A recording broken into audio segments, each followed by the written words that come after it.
Wat ik jullie nu laat zien is onze huisgemaakte pastis. Pastis is hetzelfde wat jullie misschien kennen als Pernod. Een drank uit Frankrijk op basis van hoofdzakelijk anijs.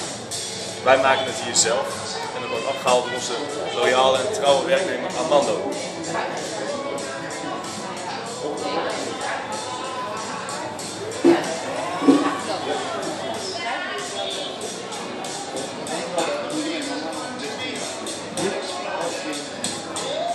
Ja.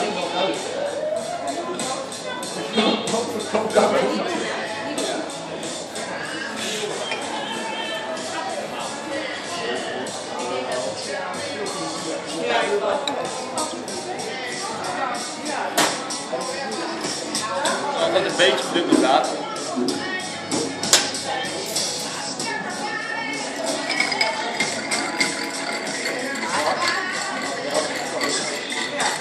Zoals je ziet verandert de kleur licht.